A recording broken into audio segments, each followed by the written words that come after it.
Hello everyone, welcome to speak আপে স্বাগত জানাচ্ছি আরও একটি নতুন ক্লাসে। আজকের ক্লাসে আমরা প্র্যাকটিস করছি প্রেপোজিশন। আর আমরা দেখতে পাচ্ছি made of, made from, made by, made in. আমাদের হাতে আছে চারটি প্রেপোজিশন। মেডের সাথে চার ধরনের প্রেপোজিশন হয়: of, from, by, in.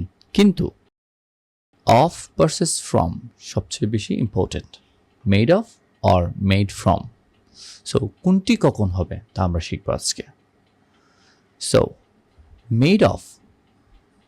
Made of হবে যদি যা দিয়ে তৈরি করা হয়েছে তা যদি দৃশ্যমান হয়, যদি উপাদান দৃশ্যমান হয়। যেমন the table is made of wood, wood থেকে তৈরি হয়েছে টেবল, রাইট? এখানে উপাদান দেখতে পাচ্ছি আমরা, উপাদান কিন্তু পরিবর্তন হয়নি, তাই এখানে হবে made of.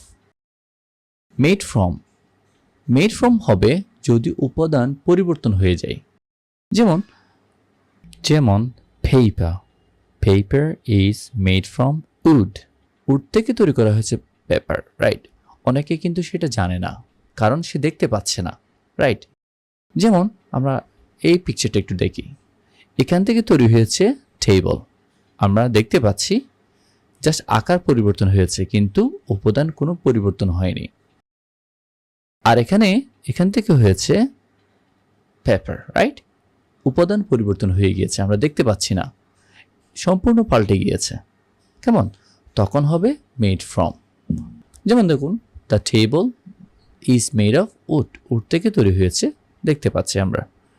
Ring made of gold, আমরা দেখলেই বুঝতে পারবো এটা গোল্ডের তৈরি কিনা।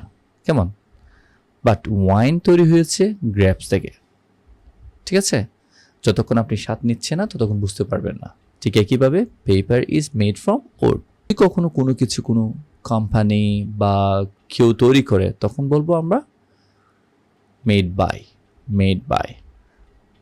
আর যদি কোনো দেশে তৈরি হয় তখন আমরা বলবো মেড ইন। যেমন paper is made in Bangladesh, right? Made in যখন কোনো দেশে তৈরি হবে, আর কোনো কোম্পানি তৈরি করলে আমরা বলবো মেড বাই। আর যদি উপাদান পরিবর্তন হয়ে যায় তখন বলবো আমরা মেড ফ্রম। আর যদি উপাদান দৃশ্যমান থাকে তখন আমরা বলবো অফ, মেড অফ। ঠিক আছে? সো আমরা একটু আনসার করি। দ্য টেবল ইজ, কি হবে এখানে? টেবল উড, উড থেকে টেবল, উপাদান দৃশ্যমান, আমরা বলবো of. The paper is wood, wood থেকে হয়েছে পেপার, দৃশ্যমান না, আমরা বলবো ফ্রম। আশা করি আপনাকে বুঝাতে পেরেছি। ধন্যবাদ।